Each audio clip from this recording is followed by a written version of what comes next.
తెలంగాణ ఈరోజు ఏదైతే ఆర్టీసీ మీద చర్చ తెలంగాణ రీసెర్చ్ సెంటర్ వ్యవస్థాపకులైన శ్రీ వేద్ కుమార్ గారు పెట్టారో అది మన తెలంగాణ హైదరాబాద్ స్టేట్ ఏదైతే అంటున్నామో దక్కన్ పీఠభూమిలో మన కోహినూర్ వజ్రాల గని అయిన ఏదైతే దక్కన్ పీఠభూమిలో దక్కన్ స్టేట్ దక్కన్ ల్యాండ్ అనే పేరు మీద ఏదైతే వ్యవస్థాపకులు మన వేద్ కుమార్ గారు చాలా చక్కటి కార్యక్రమం చేస్తున్నారు. ఏదైతే మానవ వనరుల విధ్వంసం అయిన ఆర్టీసీలో ఈ చర్చలు మా యాజమాన్యం పెట్టాలి, ఈ చర్చలు యూనియన్లు పెట్టాలి. సరే, ఇవన్నిటికీ అతీతంగా పార్టీలకు, యూనియన్లకు, అసోసియేషన్లకు అతీతంగా ఒక సంఘం ఉంది అని అంటే చాలా ధన్యవాదాలు చెప్తున్నాం మా బహుజన్ వర్కర్స్ యూనియన్ తరఫున. ఎందుకు అని అంటే పార్టీలు, అసోసియేషన్లు అన్నీ కూడా ప్రజాస్వామ్యబద్ధంగా జరుగుతాయి, కానీ ప్రజాస్వామ్య విలువలు కాపాడడానికి ఏదైతే ఈ తెలంగాణ రిసోర్స్ సెంటర్ ఉందో దానికి మరోసారి మేము ధన్యవాదాలు చెప్తున్నాం.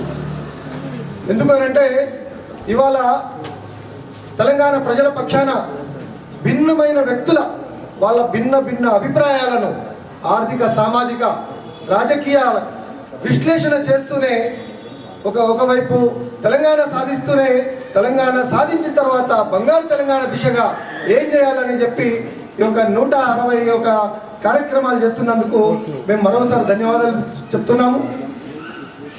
అయితే ఈ బైఫర్కేషన్ విషయంకి వచ్చేటప్పటికి ఈ సమస్యలు ఇప్పుడు స్టేజ్ మీద మీరు అందరు చూస్తున్నారు. ఈ సమస్యల్ని నేనేం బాధపడట్లేదు. ఎందుకంటే గత 60 సంవత్సరాల నుంచి ఏదైతే సీమాంధ్ర ఆధిపత్య ధోరణితో, వివక్షతో, తర్వాత పక్షపాతంతో ఈ మన తెలంగాణను సర్వనాశనం చేసిండ్రో అక్కడి నుంచి పుట్టిన ఏదైతే ఈ కార్మిక సంఘాల కింద పనిచేసిన తర్వాత ఈ మొత్తం 130,000 మంది ఉన్న ఆర్టీసీ కార్మికులు పైకి మాత్రం బాగా కనిపిస్తారు, లోపల ఎటువంటి అంబేద్కర్ చెప్పిన రాజ్యాంగబద్ధమైన ఒక స్వేచ్ఛ కానీ, సమానత కానీ, సమాన హక్కులు కానీ ఏమీ లేవు. కారణం ఒకే ఒక ఉదాహరణ చెప్తాను నేను.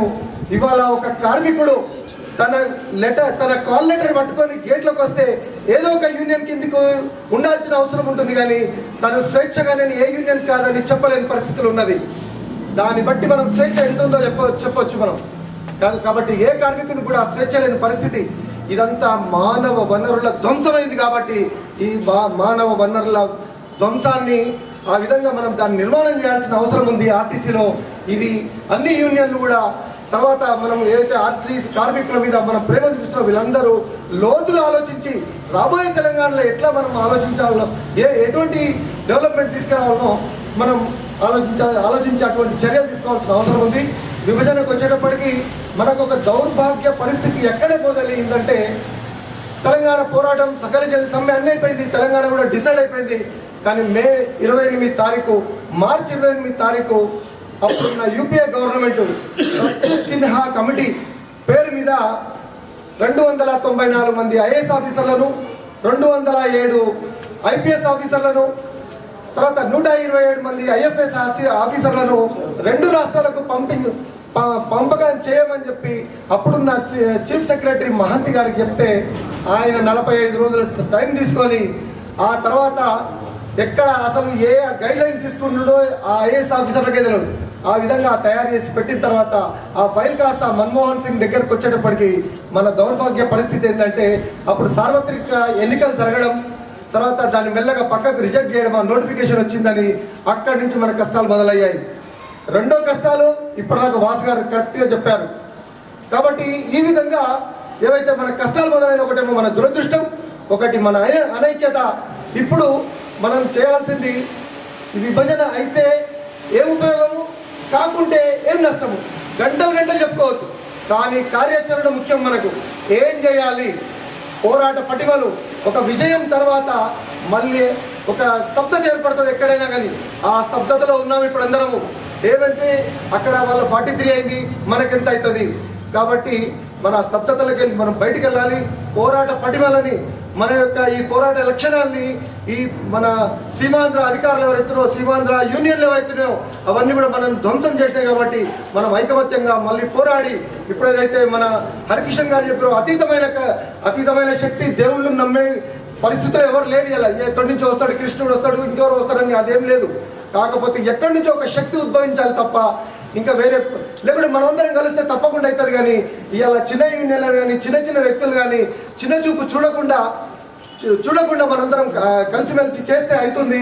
మేము మాత్రం చిన్నోళ్ళమే, మేము డప్పు కొట్టుకుంటాం, ఒక్కలమే ఉంటాం. ఊరంతా డప్పు కొట్టరు, మేము డప్పులు కొడతాం, డిల్లెం బల్లెం కొడతాం, తర్వాత చిరుతలు వాయిస్తాం, హరిదాసులం అవుతాం, ఆర్టీసీ దాసులం అవుతాం, ఇల్లు తిరుగుతాం, డిపో తిరుగుతాం, ఉద్యమాన్ని నిర్మిస్తాం. తర్వాత ఏదైతే విభజన ప్రక్రియ ఉందో విభజన ప్రక్రియ మీద తప్పకుండా మేము సాధించే ప్రయత్నం చేస్తున్నాం.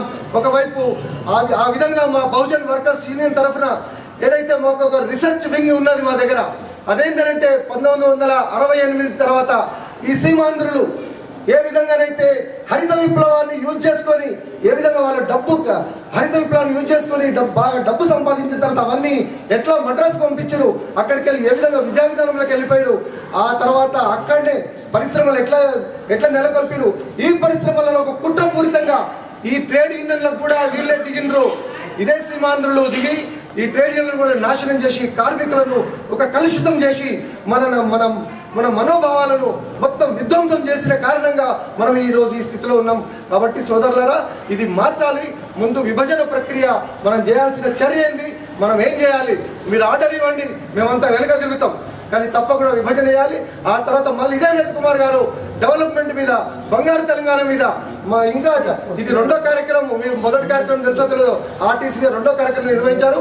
ఈ విధంగా ఇంకో 2 కార్యక్రమాలు నిర్వహించాలని చెప్పి కోరుతూ నాకు ఈ అవకాశం ఇచ్చినందుకు ధన్యవాదాలు చెప్తూ ముగిస్తున్నాను.